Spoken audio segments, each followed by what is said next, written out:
Bismillahirrahmanirrahim. Assalamualaikum warahmatullahi wabarakatuh. Perkenalkan, nama saya Rini Saputra, NIM 220301501214, kelas PDKRI. Baik, pada video kali ini saya akan mempresentasikan dari materi bab 3, yaitu kelelahan dan overtraining. Bab 3, kelelahan dan overtraining. Bagian A, bentuk kelelahan. Kelelahan dibagi dalam dua tipe, yaitu kelelahan mental dan kelelahan fisik. Kelelahan mental adalah kelelahan yang merupakan akibat dari kerja mental. Kelelahan ini sering disebabkan oleh kejenuhan sebab kurangnya minat, dan hal ini lebih merupakan masalah bagi para ahli psikologi, psikiatri, sosiologi, termasuk pula bagi para ahli ilmu fal. Kelelahan fisik disebabkan oleh karena kerja fisik atau kerja otot, dan menjadi masalah yang sangat menarik minat para ahli ilmu fal. Perlu dipahami bahwa kelelahan fisik adalah kelelahan der ergosistem, dan yang berfungsi secara aktif adalah sistem nervorum dan sistem muskular. Gabungan dari keduanya lebih dikenal sebagai sistem neuromuskular, sehingga kelelahan hakikatnya dapat terjadi pada salah satu daripadanya atau gabungan dari keduanya. Bagian B, simptomatika kelelahan. Sebagian dari manifestasi kelelahan bersifat subjektif, sedangkan sebagiannya lainnya bersifat objektif. Bila konsep kelelahan yaitu menurunnya kapasitas kerja oleh sebab melakukan pekerjaan itu diterima, maka perlu dipahami bahwa kesan subjektif dari kelelahan sering merupakan indeks yang semu, karena orang sering merasakan adanya perasaan sangat lelah, tetapi ternyata bila ia terus bekerja, kapasitas kerjanya adalah besar dan rasa lelah itu kemudian hilang ketika ia sudah menjadi panas terhadap tugasnya. Kapasitas kerjanya adalah besar dan rasa lelah itu kemudian hilang ketika ia sudah menjadi panas terhadap tugasnya. Rasa subjektif kelelahan fisik ternyata adalah sensasi kompleks yang sangat luas dengan variasi yang sangat besar tergantung pada macam kerjanya. Mungkin dirasakan sebagai kelelahan lokal pada otot-otot yang aktif, atau rasa lelah pada seluruh tubuh, atau rasa mengantuk. Mungkin juga ada rasa lelah di kepala, rasa nyeri di punggung atau di kepala yang tidak jelas lokasinya, rasa nyeri dan pegal-pegal pada otot, kaku pada sendi, dan mungkin juga ada pembengkakan pada tangan dan kaki. Simptomatika kelelahan mental sering mudah dikenali oleh yang bersangkutan. Ia mengeluh tidak dapat berkonsentrasi, sulit mengingat, sulit mengembangkan ide, sulit dan lambat mengajukan argumentasi, kemampuan berpikirnya lambat dan tidak akurat. Bagian C, penyebab kelelahan. Penyebab pertama, kelelahan fisik maupun mental haruslah berupa kegiatan yang menggunakan daya energi, karena tidak akan terjadi kelelahan bila sama sekali tidak ada penggunaan daya. Pada hakikatnya, kelelahan dapat terjadi oleh berbagai penyebab yang dapat menimbulkan terjadinya gangguan homeostasis. Penyebab-penyebab itu adalah: pertama, sumber daya habis atau tidak dapat diperoleh. Yang kedua, tertimbulnya sampah olah daya di dalam tubuh. Ketiga, terganggunya keseimbangan elektrolit atau asam basa di dalam cairan tubuh. Keempat, terganggunya keseimbangan pemasukan dan pengeluaran air di dalam tubuh. Ahli ilmu fal German Ranke mengemukakan bahwa zat-zat yang dibentuk ketika terjadinya kontraksi otot, yaitu asam laknat, CO, dan asam fosfat, akan menghambat kekuatan kontraksi otot. Kehadiran dan jumlah zat-zat ini berkaitan dengan kurangnya jumlah pasokan O kepada otot-otot yang berkontraksi. Kekurangan O pada orang-orang yang bekerja memang akan mempercepat terjadinya kelelahan pada orang-orang itu. Bagian D, kemungkinan tempat-tempat kelelahan. Untuk dapat memudahkan memahami di mana kemungkinan tempat terjadinya kelelahan, marilah kita tinjau sistem neuromuskular. Dari anatomi sistem neuromuskular dapat diidentifikasi ada 6 tempat yang mungkin menjadi tempat terjadinya kelelahan, yaitu 1. Serabut otot, 2. Keping ujung saraf motorik atau motor nerve implanted di dalam otot, ketiga, serabut saraf motorik itu sendiri, keempat, sinaps di dalam ganglion saraf dan disusun saraf pusat, kelima, badan sel saraf, keenam, ujung saraf sensori di dalam otot atau dimanapun di dalam. 1. Serabut otot dan keping ujung saraf motorik atau motor nerve implant. Pada sendian saraf otot, bila sarafnya dirangsang dengan rangsang listrik 1 kali atau 2 kali detik secara terus-menerus, setelah jangka waktu tertentu, otot akan memperlihatkan tanda-tanda kelelahan dan bahkan kemudian otot tidak dapat berkontraksi. Tetapi bila kemudian otot dirangsang secara langsung pada permukaannya dengan rangsangan seperti yang dikenakan kepada saraf, maka otot akan berkontraksi kembali dengan kekuatan yang sama seperti pada ketika pertama kali dirangsang melalui sarafnya. Peristiwa ini menunjukkan bahwa otot bukan merupakan tempat terjadinya kelelahan. Yang kedua, serabut saraf motorik. Pada satu tempat diserabut saraf motorik dari sendian otot-otot saraf tersebut di atas dilakukan blokade dengan sepotong es, atau pada tempat itu diberi rangsang arus galvanis secara terus-menerus. Ujung saraf motoris kemudian dirangsang dengan rangsang listrik secara terus-menerus selama beberapa jam. Tidak terjadi kontraksi otot karena impuls saraf tidak dapat melewati tempat blokade. Bila sekarang dengan saraf masih terus dirangsang, blokade lalu ditiadakan, maka ternyata otot dapat berkontraksi. Peristiwa ini membuktikan bahwa kelelahan bukan pada saraf. Oleh karena itu, tempat kelelahan adalah pada keping ujung saraf motorik. Ketiga, sinaps. Bila punggung anjing dirangsang atau digelitik dengan ujung lidi, maka akan terjadi refleks menggaruk pada tempat yang dirangsang. Bila rangsang ini diteruskan, maka kemudian tidak lagi terjadi refleks menggaruk, tetapi bila rangsangan dengan lidi ini dipindahkan ke suatu titik dengan dekat sebelahnya, maka akan terjadi lagi refleks menggaruk. Peristiwa yang sama dapat terjadi bila rangsangan dilakukan pada saraf sensorisnya. Menggaruk adalah peristiwa motorik yang terjadi oleh rangsangan saraf motorik. Jadi rangsangan sensorik di punggung anjing berpindah melalui sinaps ke saraf motorik. Di atas telah ditemukan bahwa saraf bukanlah tempat kelelahan, sehingga dari peristiwa ini yang paling mungkin menjadi tempat kelelahan adalah sinaps. Yang keempat, badan sel saraf.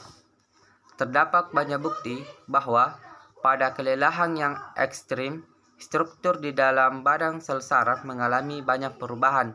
Sejalan dengan hal tersebut, dapat dikatakan bahwa pada kelelahan sedang, pola perubahan demikian juga terjadi. tidak diragukan lagi bahwa fungsi sel-sel korteks cerebri berubah oleh pengaruh kelelahan. Hal ini dapat dilihat pada pengaruh kelelahan terhadap refleks bersyarat.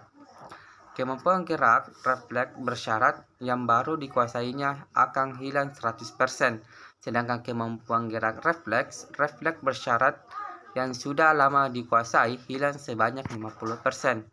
Karena refleks bersyarat melibatkan fungsi sel-sel cerebral, maka wajarlah adanya pendapat bahwa kelelahan yang timbul di bagian tubuh yang manapun akan menyebabkan kelelahan pada sel-sel saraf. Kelima, reseptor sensoris. Adanya rasa lelah setempat telah dikenal dengan baik oleh semua orang. Perasaan itu timbul dari reseptor sensoris di dalam otot, yang akan memberikan kesan subjektif kondisi kerja sistem neuromuskular yang sedang aktif. Oleh adanya fluktuasi nilai ambang kepekaan terhadap kelelahan, maka nilai perasaan ini menjadi sangat tidak dapat dipercaya. Bila nilai ambangnya meningkat, maka orang dapat terus bekerja tanpa menyadari adanya kelelahan setempat. Sebaliknya, bila nilai ambangnya menurun, orang yang akan merasakan sangat lelah tanpa adanya penurunan kapasitas kerja yang signifikan dari sistem neuromuskularnya. Keenam, kejemuan. Kejemuan seringkali menyerupai kelelahan karena memang orang yang bersangkutan merasakan lelah dan kinerjanya menurun. Akan tetapi, bila terhadap orang ini dilakukan observasi secara cermat, maka perwujudan rasa lelahnya dalam kaitan dengan kinerjanya sangatlah tidak teratur untuk suatu kondisi kelelahan yang sesungguhnya. Bila orang itu dibuat menjadi berminat terhadap pekerjaannya, gejala kelelahannya akan hilang, sedangkan kinerjanya meningkat. Oleh karena itu, kelelahan yang berdasarkan pada kejemuan disebut sebagai kelelahan semu atau pseudo-fatigue.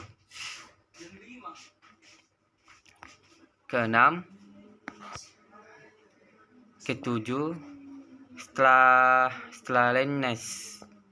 Seorang atlet yang bernafsu ingin menonjol dalam cabang olahraganya akan mulai berlatih dengan frekuensi dan intensitas yang tinggi. Pada awalnya ia akan memperoleh kemajuan, tetapi akhirnya prestasinya mendatar dan masih jauh di bawah impiannya. Ia menjadi semakin bernafsu untuk dapat melampaui titik mati itu dan mulailah ia berlatih dengan tiada putusnya. Kondisi ini akan menjadi semakin berat bila pelatih tidak dapat memperhatikan empatinya dan mengatakan kepadanya bahwa ia telah gagal mencapai sasarannya, serta ia tidak akan menjadi lebih baik. Untuk menyembuhkan sluggishness, latihan untuk sementara harus dihentikan. Atlet yang bersangkutan harus diberi tahu mengenai masalah yang sedang dihadapinya, dinasehati agar tidak tergesa-gesa dalam mencapai tujuannya.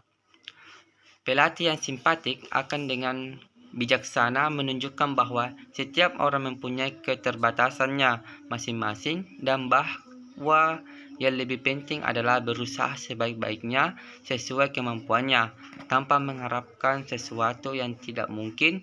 Biasanya atlet akan sembuh dari sluggishness.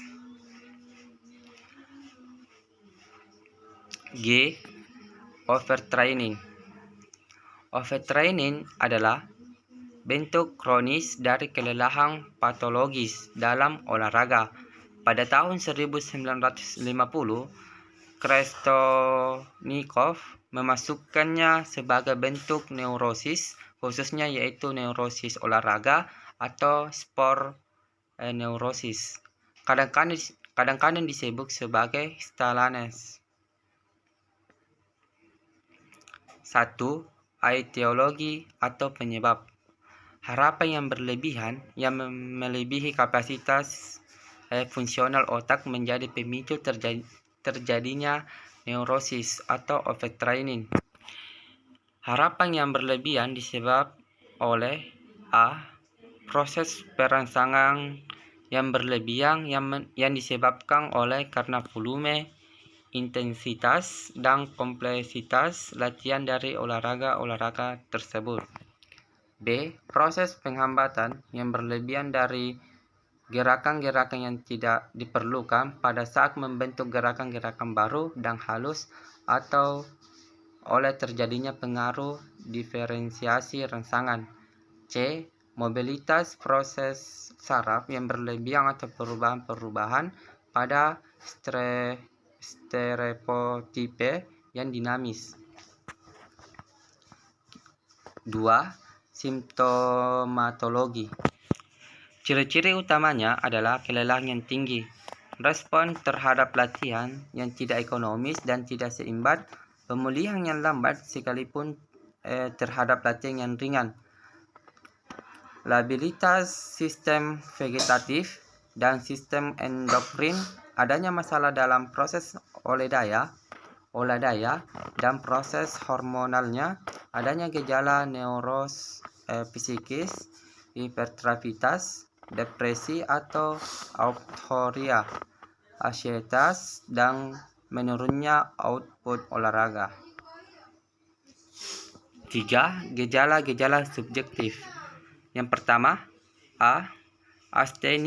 Astenia fisik dan psikis, kelelahan yang berkepanjangan sekalipun setelah istirahat atau hanya bekerja ringan, hilangnya konsentrasi, berat badan menurun. 2. B. Gangguan psikis, depresi disertai keputusan atau kegelisahan, mudah marah atau hiperaktif, kadang-kadang ada reaksi kekerasan, hilang memori atau perhatian, sementara atlet yang bersangkutan sibuk dengan masalahnya sendiri. C. Problem tidur, adanya insomnia atau kegelisahan tidur. Dan D. Nyeri kepala dengan intensitas dan lokasi yang sangat bervariasi. E. Gejala pengiring, paradesia atau kesemutan disertai mati rasa atau baal pada ekstremitas, nyeri prekordial atau kontriksi, nafas tidak lega, tachikardia, tadipnea, gangguan keseimbangan pendengaran atau penglihatan, gangguan seksual. Keempat, tanda-tanda objektif. Tanda-tanda objektif jelas berkaitan dengan gejala-gejala dan meliputi hiperrefleksia, kedutan pada kelopak mata dan jari-jari, olah daya metabolisme berasal meningkat dengan akselerasi pada katabolisme, penurunan berat badan yang tidak jelas penyebabnya, gangguan keseimbangan elektrolit, konsumsi nol pada intensitas kerja yang sama meningkat, perubahan pernapasan pada standar eksersi menjadi lebih tinggi sedangkan pemulihannya lebih lambat disertai adanya tadikardia pada istirahat, pemulihan denyut nadi dan tekanan darah lambat, ada gangguan vasomotor, gangguan fungsi ginjal dan batin, dan gangguan pencernaan. 5. Diagnosis. Diagnosis tergantung pada gejala, riwayat, serta pemeriksaan fungsional. Diagnosa diferensial adalah terhadap sindroma solisitas atau sindroma harapan berlebihan, penyakit organik atau gangguan psikoneuros. 6. Pengobatan atau penyembuhan. Atlet harus menghormati prinsip-prinsip kesehatan olahraga dan metode latihan yang rasional. 2. A. Hentikan latihan dan kompetisi. dan upayakan untuk beristirahat pada ketinggian 600 sampai 800 meter. B. Pemulihan hendaknya dirangsang dengan menggunakan zat-zat ergogenik atau glukosa, vitamin, garam-garam, obat-obat anabolik, ekstrak hati, dan suprarenal. Dan dia khusus kalori tinggi, garam-garam basah, dan banyak minum untuk memulihkan keseimbangan air dan elektrolit atau Ca, Na, K, Mg, P, Fe, dan air. C. Berikan vitamin B, B2, B5, C, E, dan asam 12, 15 asam amino esensial atau aspartat, glikole, ledihine, lisin, serta glukosa disertai pemberian pemenan atau tranquilizer atau hipnotik, Valium, Librium, Memprobamate, phenobarbital bila perlu. D. Paksakan melakukan istirahat aktif. E. Dukung dengan psikoterapi atau sugesti, yoga, autogenik training, dan fisiohidroterapi. Kesimpulan, diagnosis overtraining adalah hal yang sangat serius, walaupun pada saat ini hal itu sangat jarang terjadi pada olahraga. Masalah itu sudah sangat dipahami oleh dokter olahraga dan hendaknya tidak dikacaukan dengan sindroma harapan berlebihan atau kelelahan olahraga. Dalam hal ini, sangat perlu mengembangkan metode kesehatan olahraga yang tepat untuk mensupervisi latihan-latihan olahraga, sehingga demikian mencegah terjadinya kondisi yang dapat membahayakan atlet, timnya, atau bahkan masyarakatnya. Itulah tadi presentasi dari saya dari materi bab 3, yaitu kelelahan dan overtraining. Lebih dan kurangnya mohon dimaafkan. Saya akhiri dengan ucapan wassalamualaikum warahmatullahi wabarakatuh.